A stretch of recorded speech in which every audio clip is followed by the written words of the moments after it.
Shekhar sir, अब राहुल गांधी के इस बयान के भाई इस बयान के बाद तो जितना हो हल्ला मच रहा है, भारतीय जनता पार्टी तो जो कह रही है सो कह ही रही है। मायावती बोल रही हैं, मायावती भी अब उस पर ज्ञान दे रही हैं राहुल गांधी को, और मायावती भी उनके गलती स्वीकार किए जाने की बात पर स्टेटमेंट दे रही हैं, जो दलितों के मामले में मौन साध लेती हैं। खैर, हरिशंकर सर का जो हरिशंकर सर ने जहां पर छोड़ा वो ये कह रहे हैं कि भाई अब आपसे हम लोग ये समझें कि आखिर राहुल गांधी ने ऐसा बयान क्यों दिया, जातिगत जनगणना से लेकर के और अपनी कमी माने जाने तक। नमस्कार। देखिए, पहली बात तो ये है कि आज राहुल गांधी जातिगत जनगणना की बात भी कर रहे हैं और उन्होंने माना भी कि उनसे पहले चूक हुई। लेकिन मैं तो और पुरानी बातें करता हूं कि जातिगत जनगणना की बात तो लोहिया ने नहीं की थी, लेकिन उन्होंने कहा था कि संसोपा ने बांधी गांठ, पिछड़े पावे 100 में 60। इसका अर्थ ये था कि भागीदारी जो है वो उसी हिसाब से हो जो समाज में लोगों की अपनी जनसंख्या है, ताकि एक समग्र विकास की अवधारणा कैसे संभव हो सकती है जब समाज के वंचित, कमजोर, जो विकास की मुख्य धारा से निरंतर बाहर रहे हैं, उनको जब विकास की मुख्य धारा में लाएंगे आप, और उसके लाने की प्रक्रिया क्या होगी?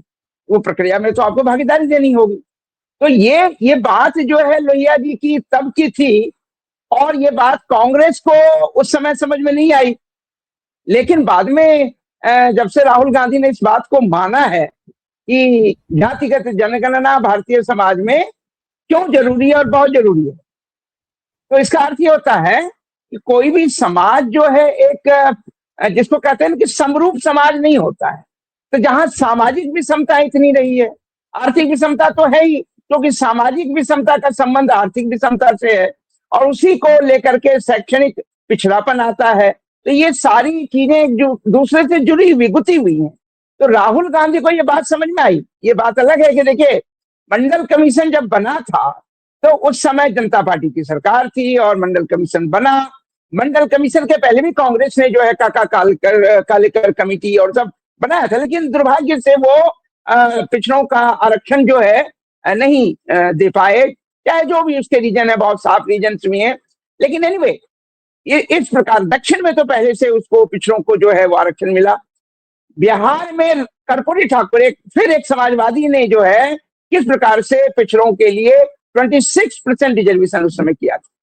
और वहां से फिर जो है देखिए कि आखिरकार मंडल कमीशन, और ये मंडल कमीशन के पहले की बात है, और उसके बाद मंडल कमीशन बना। फिर देखिए, दुर्भाग्य देखिए कि इंदिरा गांधी की जब वापसी हुई 1984 में, सॉरी ये 1980 में, जनता पार्टी के विघटन और पराजय के बाद, तो फिर जो है उन्होंने मंडल कमीशन के उस रिपोर्ट को एक प्रकार से डस्टबिन में डाल दिया।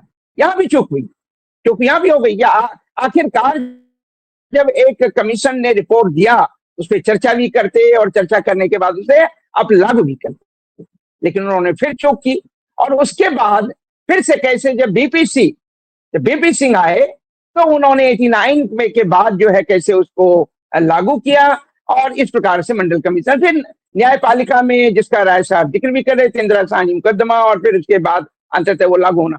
तो इसका मतलब है कि प्रारंभ से देखिए, फिर बिहार में जातिगत जनगणना के लोगों ने पहले बात की, राहुल गांधी ने बाद में इस बात को स्वीकार किया कि तो बहुत बड़ी चूक है, इस बात की, जनगणना की बात होनी चाहिए और ये समाज की, और वो अब मान रहे हैं। इसका मतलब है कि ठीक है, राहुल गांधी की राजनीति 2014 से 2004 से प्रारंभ हुई, लेकिन ये तय है कि राहुल गांधी ने जो बातें स्वीकार की, उसको वो बातें भी मानी जानी चाहिए कि ये चूक कांग्रेस से हुई है। कांग्रेस नेतृत्व ने क्यों नहीं पिछड़ों की भागीदारी को सुनिश्चित करने के लिए किसी ऐसी संवैधानिक व्यवस्था को स्वीकार किया। तो मुझे लगता है कि राहुल गांधी ने इस भूल को, चूक को स्वीकार करके कांग्रेस के अतीत के उस प्रकार के भूलों को भी जो है वो स्वीकार करते हुए करेक्ट करने की बात की है, और जो इस समाज के लिए बहुत जरूरी है। क्योंकि मैं बार बार दोहरा रहा हूं कि आप विकास में जब तक सबको भागीदारी नहीं देंगे, और इसीलिए देखिए अभी जो ताल कटोरा में वो भागीदारी, न्याय सम्मेलन या इस प्रकार की जो बातें की गई हैं कि भागीदारी और वो न्यायपूर्ण सामाजिक और आर्थिक व्यवस्था का निर्माण, तो ये तो तय है कि आर्थिक व्यवस्था में अगर आप न्याय की बात करेंगे, वो तो समाजवादियों की दृष्टि है। समाजवादियों ने हमेशा आर्थिक विषमता पर ज्यादा चोट किया है, और इसीलिए सामाजिक समानता तो जरूरी है ही, लेकिन बिना आर्थिक विषमता को दूर किए सामाजिक समानता लाने के बाद भी जो उनको हिस्सेदारी मिलनी चाहिए अर्थव्यवस्था में आर्थिक, वो तो नहीं मिलेगा ना। तो इसीलिए मजदूर हो, किसान हो, समाज का वो, और अब देखिए एक शब्द का राहुल गांधी ने फिर प्रयोग किया है, उत्पादक। उत्पादक जो समूह है, वर्ग है, यानी जो उत्पादन करता है। तो उत्पादन करने वाला तो आप जानते हैं कि समाज का जो जो जमीन का तबका है वही करता है, जो लगातार, चाहे वो किसान हो, चाहे जमीन से उत्पादन करे, या कल कारखानों में या तमाम फैक्ट्रियों में उत्पादन जो है। तो उस उत्पादक समूह को कैसे आप जो है शक्तिशाली बनाएंगे, उसको कैसे जिम्मेदारी और भागीदारी देंगे, ये बातें उन्होंने स्वीकार की है। मैं मानता हूं कि ये भविष्य का एक संकेत भी है। यदि इस प्रकार से कांग्रेस या इंडिया गठबंधन या तमाम ऐसी शक्तियां सत्ता में आई, तो किस प्रकार से आर्थिक विकास की नीतियों को तय करेंगे और उसमें भूल सुधार। तो इसीलिए जातिगत जनगणना की बात करके उन्होंने भूल भी सुधारी, और उन्हें लगा कि जातिगत जनगणना और इस प्रकार की भागीदारी क्यों भारतीय समाज में जरूरी है। मुझे लगता है उन्होंने इस प्रकार की बातों के द्वारा उन्होंने अतीत की कांग्रेस की गलतियों की तरफ भी बहुत सीधे सीधे इशारा कर दिया। ये मामला सिर्फ 2004 से राहुल गांधी की राजनीति का नहीं है। तो इस बात को भी मैं समझता हूं कि समझने की आवश्यकता। अब रही बात कि जो जो बातें वो कर रहे हैं, वो बातें अब हमारे जोशी जी ने एक सवाल उठा ही दिया। नहीं, जोशी जी से पहले ये राय साहब ने ये सवाल उठाया था कि राहुल जो कह रहे हैं, क्या कांग्रेस पार्टी के लोग भी, यानी बतौर संगठन भी उसमें विश्वास करता है, और विश्वास करके फिर समाज के पुनर्निर्माण के लिए उसी तरह का प्रयास करेगा। यहाँ कॉन्ट्रडिक्शन हैं, क्योंकि आप जानते हैं कि भारतीय समाज में ही कॉन्ट्रडिक्शन है। भारतीय समाज में कॉन्ट्रडिक्शन होता है तो पार्टी में भी कॉन्ट्रडिक्शन हो जाते हैं।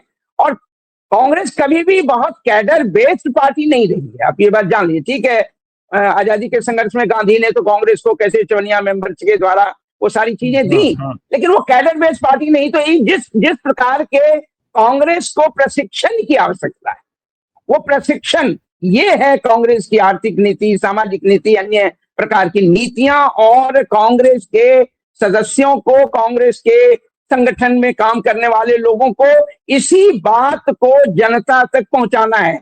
ये कमी रही है कांग्रेस की, और यही कारण है कि जैसे जैसे संगठन कमजोर होता गया, तो इंदिरा के जमाने में तो पूरी तरह से पॉपुलिज्म, यानी कि वैयक्तिक रूप से जो है उन्होंने अपनी लोकप्रियता को आगे बढ़ा करके और संगठन को किनारे कर दिया। तो जब तक वो व्यक्तिगत लोकप्रियता उनकी काम करती रही, तब तक तो सत्ता में वो रही भी और सफलता भी मिली।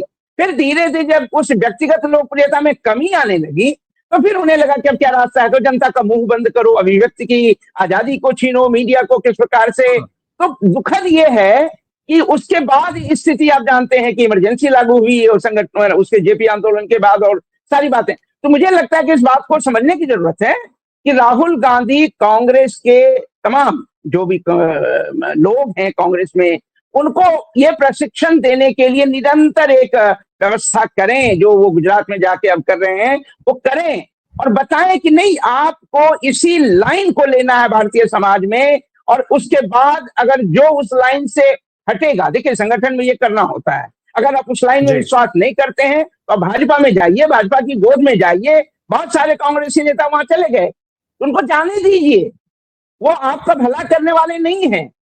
जिनको कि जोशी जी ने स्लीपर सेल कहा, वो स्लीपर सेल ही हैं, उनको जाने दीजिए। लेकिन जो हो वो निसंदेह कांग्रेस की उस नीति में विश्वास करें और जनता तक जाएं, और जनता को कांग्रेस के लिए और फिर समाज को बनाने में उनकी भागीदारी को सुनिश्चित करें। मुझे लगता है यह प्रयास एक सराहनीय प्रयास है, लेकिन उन्हें कांग्रेस के संगठन में कहीं न कहीं स्फूर्ति लाने के लिए, ऊर्जा लाने के लिए, और सीधे सीधे कांग्रेस की नीतियों को जनता तक पहुंचाने के लिए कुछ शुद्धिकरण प्रयास उनको करना होगा। प्यूरिफिकेशन का मतलब है उन तत्वों को कांग्रेस से बाहर धकेलना ही होगा। नहीं धकेलेंगे तो आपके सारे प्रयासों को निरंतर जो है अंदर में रह करके विफल करेंगे, जो बहुत खतरनाक है। धन्यवाद।